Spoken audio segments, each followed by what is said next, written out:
Arizona does not have spring. It only has sun, pouring down like fire onto the barren rocks.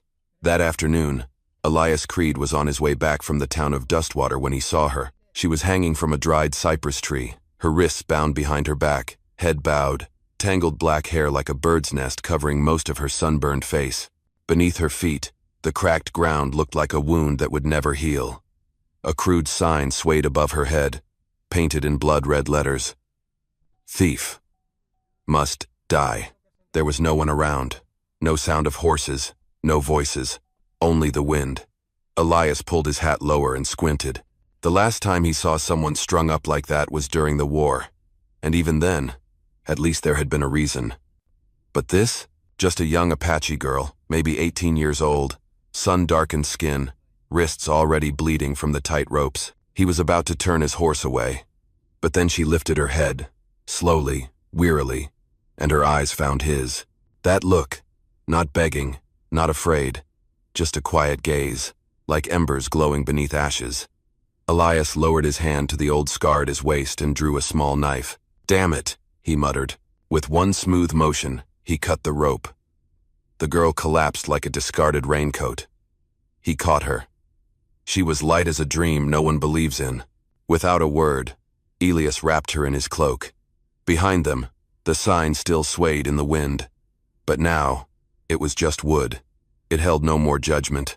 Elias returned to the ranch before the sun dipped below the horizon, carrying the girl like a man burdened by an unnamed ghost. The ranch was nothing more than a low wooden shack, roofed with old corrugated tin and walled with sand-mixed clay. Just enough to block the wind, just enough to keep the loneliness from spilling out.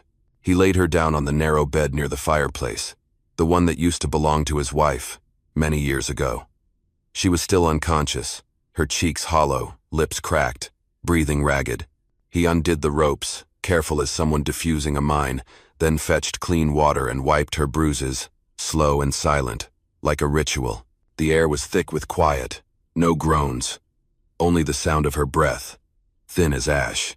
Around her neck, Elias noticed a necklace made of shell and wood beads, swirling patterns, the symbol of the Chiricahua tribe. As someone who once carried a rifle in war, Elias knew what such little things could mean. A family mark, an oath, or even a sentence of death. He did not touch it, just turned away, placed a pot of water on the stove, and lit the fire. The smell of burning wood and rusted iron filled the room. Something familiar. He tossed a pinch of salt into the watery stew, added some dried beans. The evening meal of a man no longer waiting for anyone. The girl let out a faint groan. Her eyes opened slightly, empty like the sky before a storm.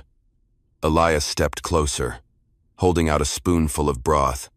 She turned her head away. "No one locked the door," he said, his voice dry as desert grass. "And no one's going to hurt you." She kept looking at him, but this time, it was not fear, just exhaustion.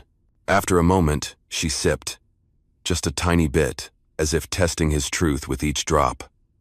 Elias simply nodded, then quietly stepped out onto the porch.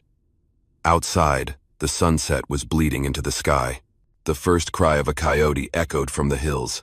He lit a cigarette, but did not smoke it. Just let the smoke drift. Inside, the faint clink of a spoon against a ceramic bowl rang out. Small sound, but enough to make him turn his head. She was eating, her eyes still watching him. Between them, silence.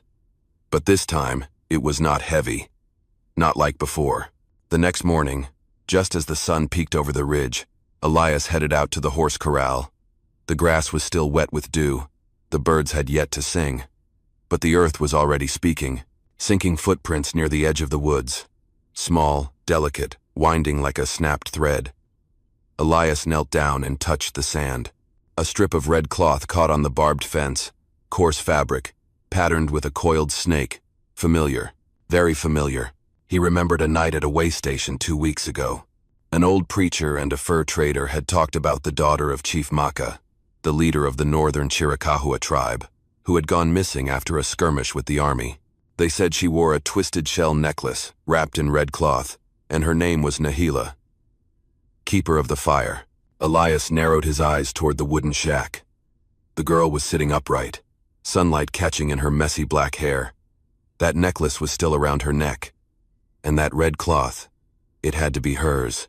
He said nothing, just clenched his hand into a fist, then let it go. Far to the south, faint columns of dust rose above the desert, like ghost riders galloping through sand. Elias quietly slipped the piece of cloth into his coat pocket and walked back inside. Nahila turned to look at him, eyes expectant. Not apologetic, not grateful, just knowing. "Someone is coming," Elias said, voice barely more than a breath.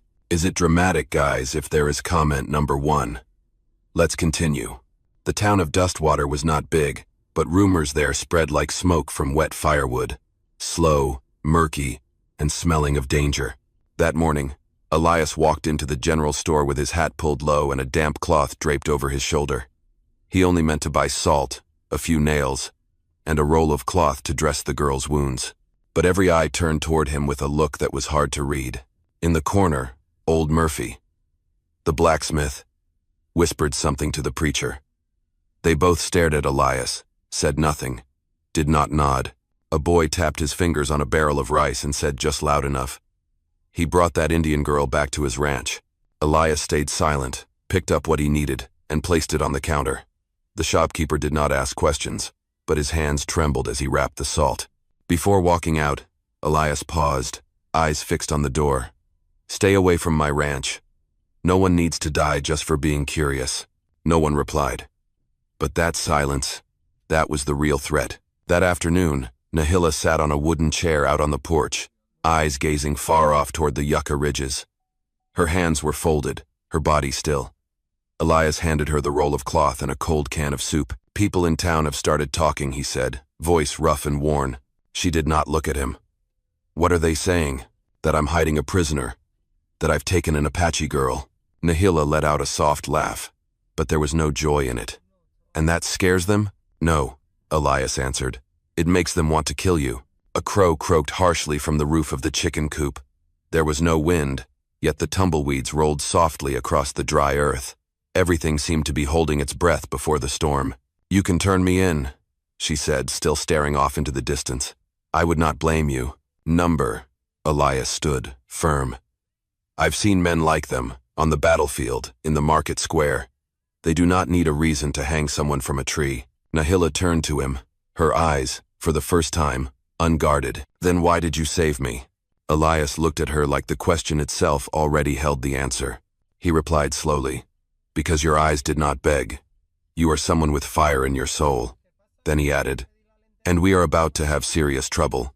With that, he walked straight back into the house. That night, the sound of drums began around midnight. Not a fast beat, just slow, heavy thumps, like the heartbeat of the earth stirring old memories. Elias sprang up from his chair, the Winchester already in his hands before he even had time to think.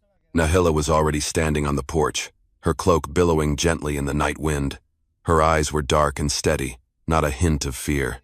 "They are not here to negotiate," she said, voice dry as wind-blown sand. "Is your father leading them?" Elias asked, eyes fixed on the clearing between the pasture and the rocky hills. She nodded. "Maka. He will not say much, but every beat of the drum is a warning. After the third, arrows will fly." The drums echoed again.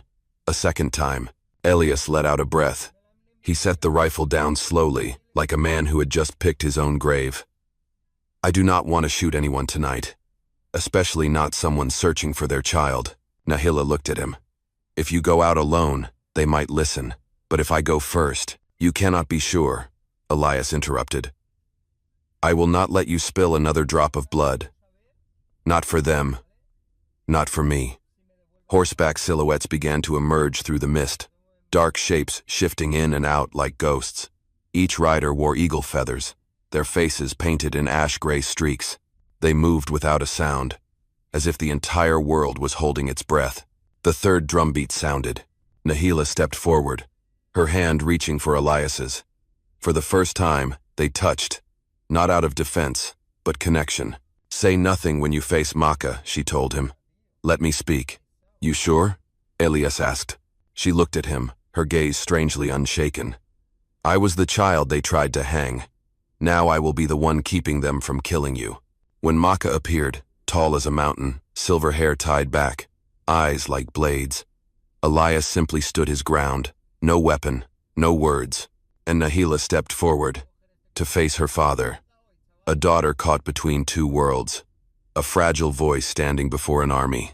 The patch of land in front of the ranch had become a warrior's circle. 80 men, silent as stone, the feathers in their hair untouched by the wind. Every spear pointed at Elias, and at the past he could not erase. Maka stepped forward, unarmed, but his gaze carried the weight of an entire dry season. His skin was creased like desert bark, but his eyes were bright and cold. Nahila stood between the two men. "He did not harm me," she said in Apache, her voice low but steady. "It was the townspeople who hanged me." A young warrior shouted, "He is Wasichu. He kept the chief's daughter." His voice cracked like thunder across the plain. Maka raised a hand, and all sound vanished. He looked at Elias and spoke English, rough but clear. "White men do not save the daughters of those they fear." Elias replied, without stepping back, "I did not save her because of the color of her skin. I saved her because no one else stopped." Maka fell silent. One step, then another. He came close enough that the spear of a nearby warrior nearly grazed Elias's neck. But Elias did not move. "I found this cloth caught in my fence," Elias said, holding out a blood-stained strip of red fabric, part of what Nahila wore when she was strung up. "I kept it, because if it were my child missing, I would want some trace too." Maka took it, his eyes narrowed, his gnarled hand clenched tight. Then he turned to Nahila. "You told the truth?" She nodded. "He did not touch me, did not ask my name, or ask for anything. He just gave me soup, water, and a blanket. He truly is a good man." The young warrior shouted again. "Then why did he not bring you back right away?" Nahila answered for herself, "Because I was still too weak to walk." Maka looked back at Elias. "You fed my daughter, though you had no reason to. But words are not enough. You will come with me, to the Council of Elders, and speak." Elias nodded. "I will go. Just one word, and one girl caught between two bloodlines." As the council fire lit up at the forest's edge, the warrior known as Broken Spear stepped forward, pointing his spear directly at Elias. "He is a curse. End it before blood has the chance to bloom." A chorus of growls rose like a crashing wave. Elias stood in the middle of the circle, cold sweat sliding down his back. But Nahila stepped out, swatted the spear aside, and stood between him and the blades. "Be quiet." Her voice slashed through the night like a blade through cloth. Everything froze. She spoke in Apache, her words pouring like floodwater, telling of ropes, of hunger, of Elias's eyes. She told them about the photograph on the table, his wife and daughter, both dead, just as she had nearly died. The wind howled through her hair, but her voice held firm. "This man," she pointed to Elias, "is not Wasichu. He is not a warrior. He is not a shaman. He is a farmer. He is a rancher." The wind stilled, and for the first time, no one answered her with a shout. There was only silence, a silence that had begun to shift. 7 elders sat around the fire, dressed in faded deerskin, their eyes glowing like low embers in the night. Elias stood in the circle, not understanding the language. He only watched. Maka spoke first, every detail, every choice Elias had made. Then came Broken Spear, still taut as a drawn bowstring, demanding punishment to preserve the tribe's honor. Finally, Nahila stepped forward. This time, she did not shout. She simply spoke, in a voice soft as smoke. "I saw in him what we are missing, kindness without expectation." One white-haired elder asked a single question. She answered without pause. "If I had to choose again, I would still trust him, even knowing I might die." The silence stretched long, like a ritual. At last, the eldest nodded. Maka turned to Elias, his translation warm but firm. "You are spared. But more than that, from this day forward, your land will be protected. Anyone who lays a hand on you declares war on our tribe." Elias bowed his head. They left the valley at dawn, and they left in silence. No drums, no horns, only the soft sound of hooves on dew-covered grass. Nahila walked beside Elias, saying nothing. Maka followed, silent as a mountain. Back at the ranch, Elias opened the door, letting in the early morning light. The same wooden chair, the cold stove, the tilted photograph of his family. Nahila stepped inside, quietly picked up the dried flowers by the photo, and replaced them with a few fresh wild blooms she had gathered along the way. No one had taught her to do that, but she understood. Elias stood behind her, silent. When Nahila stepped out onto the porch, she paused, turned to look at Elias, her hand resting on the beaded necklace around her neck, the symbol of her clan. She took it off, walked to the table, and placed it beside the photo of his wife and child. She said nothing, just left it there. Elias looked at that small object, the spiral-patterned beads, stained with a trace of old blood. He did not touch it, just took a breath and nodded, slow and deep, like the earth itself. Nahila rode away with the warriors. She did not look back. Every year after that, on the first day of spring, an Apache woman on horseback would come to Elias's ranch. She never knocked. She would leave a bundle of dried provisions, a few wildflowers, and a scrap of leather with a message written in plain English. "Thank you. For that day you chose to save, instead of turning away." Elias never replied, but he kept every note, every flower, in a tin box under the table. When he died, those who buried him found something unusual in his coat. An old Apache necklace, worn with time, but preserved like a treasure. One act, one glance, one bowl of soup, enough to turn blood into words. Thank you for listening this far. May you always be healthy and lucky. If this story touched your heart, please subscribe to the channel, and I will see you in the next video.